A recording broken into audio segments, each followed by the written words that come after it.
இப்போ பாருங்க, எனக்கு ரொம்ப பிடிச்ச ஒரு முத்திரை எது பார்த்தீங்கன்னா சங்கு முத்திரை தான். ஏன்னா சங்கு முத்திரை பண்ணி என்னோட வாய்ஸ் நல்லா இருக்கு, ஓகேங்களா? வாய்ஸ் நானே நல்லா மேம்படுத்தினேன். ஆக்சுவலாக திக்குவாய் பிரச்சனை இருக்கிறவங்க இந்த சங்கு முத்திரை யூஸ் பண்ணிகிட்டே இருந்தீங்கன்னா திக்குவாயே போயிடும். ஒன்ஸ் அப்பான டைம் எனக்கே திக்குவாய் இருந்தது. இந்த பிரச்சனையை வந்து தீர்க்கணும்னா இந்த முத்திரையை ரெகுலராக பயன்படுத்துங்க.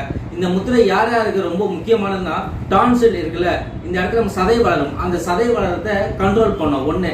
இரண்டாவது பார்த்தீங்கன்னா, இந்த இது வந்து ஆசிரியர் இருக்காங்கல்ல, அதிகமாக கத்தி கத்தி பேசுகிறாங்கல்ல அவங்களுக்கு, அதே மாதிரி ஸ்பீக்கர், நம்ம வந்து இந்த அரசியல்வாதிகள் இருக்காங்க, அவங்க எங்கெங்கே கத்தி கத்தி பேசுகிறாங்களோ எல்லாரும், அவங்க எல்லாருக்கும் இந்த தொண்டை வளம் வந்து நல்லா இருக்கும். பாடல் ஆசிரியர், பாட்டு பாடுறாங்க பார்த்தீங்களா அவங்க, அது மாதிரி நம்ம வாய்ஸ் எங்கெங்க உறக்க பேசுகிறோமோ அவங்க எல்லாருக்கும் பிரச்சனை, தொண்டையில் எந்த பிரச்சனை வரக்கூடாதுன்னா இந்த முத்திரையை கம்பல்சரி பண்ணிகிட்டே இருங்க.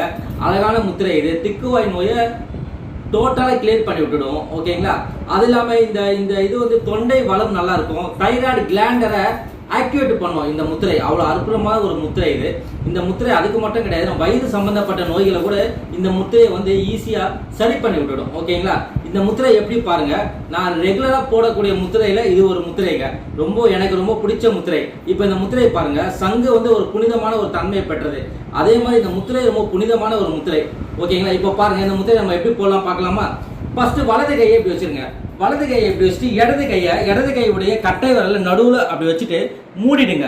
மூடிட்டு நம்மளுடைய கட்டை விரல, இந்த வலது கை கட்டை விரலுக்கு மற்ற எல்லா விரல்கள், இந்த பாருங்க, மோதிர விரல் ஃபர்ஸ்ட் சுண்டு விரல் டச் பண்ணிட்டேன், அடுத்தது மோதிர விரல், அடுத்தது நடு விரல், அடுத்தது ஆள்காட்டி விரல், எல்லா விரலுமே இந்த ஒரு கையில, இந்த ஒரு விரல்ல எல்லா விரலும் டச் ஆகிருக்கணும். இதான் இப்போ பாருங்க, சங்கு மாதிரி இருக்கும் பாருங்க, அப்படி பாருங்க, சங்கு மாதிரி தெரியும் பாருங்க, இதான் சங்கு முத்திரை. இதை பாருங்க, ரொம்ப அழகான இந்த முத்திரையை நம்ம தொப்புளுக்கு நேராக அப்படி வச்சுருந்தாங்க, தொப்புளுக்கு நேராக அப்படி வச்சுக்கணும். அப்படி வச்சுட்டு ஒரு 10 நிமிஷம் ரெகுலராக அப்படி கண்களை மூடிட்டு வச்சிங்களேன், அற்புதமான ஒரு முத்திரை. இதை பாருங்க, இந்த முத்திரையில ரெகுலராக நம்ம ஃபாலோ பண்ணாலே போதும், நம்மளுடைய உடல் வளர்ச்சிக்கு, நம்மளோட மைண்டு நல்லா ரிலாக்ஸேஷன் ஆகும், மணிப்பூரகம் நல்ல வேலை செய்யுங்க, ஓகேங்களா? இந்த முத்திரையை ரெகுலராக பயன்படுத்துங்க. மறுபடியும் சொல்கிறேன் பாருங்க, சங்கு முத்திரை வலது கை உள்ளங்கையில், இடது கை கட்டை விரலை நல்லா வச்சுட்டு நல்லா க்ளோஸ் பண்ணிட்டோம். க்ளோஸ் பண்ணதுக்கு அப்புறம் கைகளை தம் ஷிஃப்ட் வந்துச்சா, இப்போ இந்த கட்டை விரலை எல்லா விரலும் டச் ஆகணும். பாருங்க, ஃபர்ஸ்ட் சுண்டு விரல், மோதிர விரல், நடு விரல், ஆள்காட்டி விரல், எல்லா விரல் டச் பண்ணிட்டீங்கன்னா சங்கு இப்படி தெரியும். இதை தொப்புளுக்கு நேராக வச்சுட்டு அழகாக கண்களை மூடிக்குங்க. அருமையான முத்திரை, சங்கு முத்திரை, ஓகேங்களா? அது பாருங்க, இதான் சங்கு முத்திரை, அழகா இருக்கும், பார்க்கறதுக்கே சூப்பரா இருக்கும். பாருங்க, சங்கு முத்திரை அழகா இருக்கும், அழகான ஒரு முத்திரை, அமைதியான ஒரு முத்திரை, அற்புதமான ஒரு முத்திரை. முத்திரை போடுவோம், மாத்திரை தவிர்ப்போம்.